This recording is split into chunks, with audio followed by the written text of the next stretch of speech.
It is these 10 years that's going to shape the rest of your life. So I think it is time for you to have a reintroduction. Welcome to my channel. My name is Mia and my channel is all about navigating and thriving in your 20s through health, wellness, and purpose. Today's video is all about how to look at your 20s as a reintroduction to yourself so that you can become the person you were always meant to be. So if you're feeling a bit lost or that you want to realign yourself to your current values, then this is the video for you. You were not who you were when you were 16, and that is the whole point. In your teenage years, you were largely shaped by your parents, school, and trying to fit in. The young mind is so susceptible, and who you were then was probably just a product of your environment. Your 20s are the first time in your life where you have full control over who you are and who you want to become. And the way I view our 20s is that it's less about becoming someone entirely new, but it's more so about becoming the person that you've always wanted to be.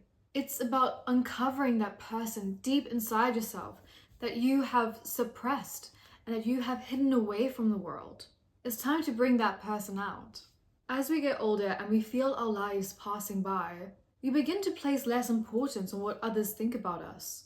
And I think it's a beautiful thing because when you notice other people around you being sure of themselves, it gives you the strength to do the same. Your 20s, they're all about growing. Your interests, your boundaries, and your values will shift. And you must let them. You might stop loving the things that once defined you, but that's not a loss, it's a realignment. And it takes so much courage to wake up and say, you know what? No, that passion, that hobby, or that person no longer fulfills me. It no longer serves a purpose in my life. When you remove the clutter from your life, you're making so much more space for new, good things to come into your life. Don't miss out on opportunity because you're stuck in your old ways.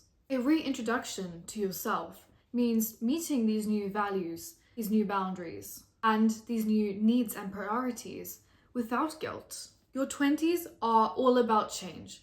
Everything is going to change in your 20s, and you need to welcome this without guilt. Because I will tell you now, holding on to the past will prevent you from living in the present and going after your future. Solitude is where the real reintroduction begins. We have spent our entire lives informed by the people around us, and they have probably shaped 90% of who we are.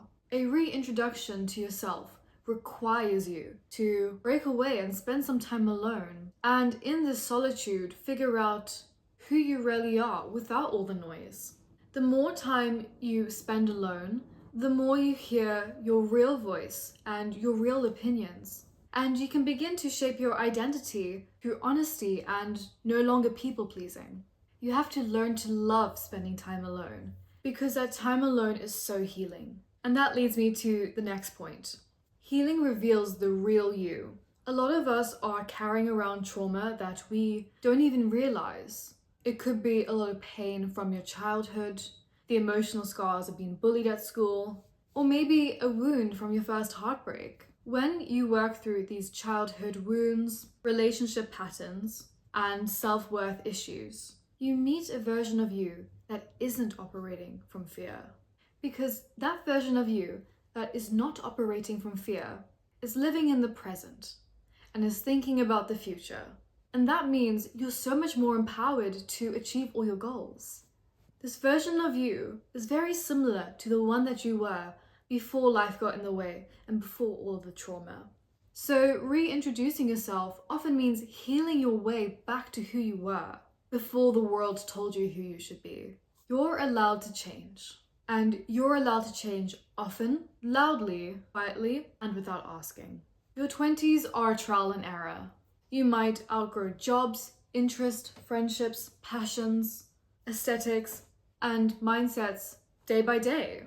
You mustn't view this as instability. You must view this as growth. Every time you like something and then outgrow it, you're getting closer and closer to who you truly are. No one should expect consistency from a 20-year-old, and if they do, they clearly don't understand how evolution works.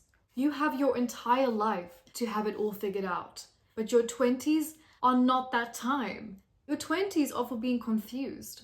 It's important to remember, you are not falling behind. You're realigning. We all play a cruel comparison game with ourselves and others, and we compare our lives to others and others' timelines. But all of this is really just a distraction, and it helps you avoid getting to know yourself and doing the hard work to becoming who you are meant to be. When you are competing in or watching someone else's race, in a way, you're avoiding doing the work on yourself by having your eyes elsewhere. The only race that matters, and the only one that is going to have importance in your life, is the long-winded journey to becoming more you. This means you need to make decisions that feel good to your nervous system. You are unique, and what works for others is not necessarily going to work for you. While others might spend their 20s engaged in hustle culture, you might find that doesn't work for you. Or perhaps it does, and you find that you thrive under structure. This big reintroduction is knowing what regulates you and is about choosing your version of peace over performance. If you can give 100%, give 100%. But if you can only give 20, it is okay to give 20. Life is a marathon, not a sprint. If you burn out all your energy in your 20s, what are you leaving for the rest of your life? This is why if you're 20 and you're not sure if you want to study, don't. I recommend working in hospitality and then going traveling for 6 months. Or perhaps you're 20 and all you want to do is study. Then apply for university, save for tuition. We all perform differently, and we all need to perform differently for our own inner peace. So take your time through breathwork and journaling to really get to understand yourself and how you show up in the world. Remember, there is no finish line for self-discovery, nor are you a self-improvement project. You don't need to be perfect. You do not need to be complete upon arrival. You just need to be present and authentic to who you truly are. Every season in your 20s is going to introduce yourself to a new version of you. And when this manifests, I want you to treat that new version of you with curiosity and not criticism. I want you to explore and redefine the mindsets and values you thought were set in stone. It is through the courage to be something new that will get you towards who you've always meant to be. Thank you so much for watching this video. I hope this gave you some inspiration and a guideline on how to reintroduce you to you. I think it is so important every few months to just have a check-in with yourself and see how you as a person, how your values have changed over time. Allowing that fluidity with who you are in your 20s is going to grant you so much happiness and fulfillment. I can't wait to see you in the next video, but until then, you've got this.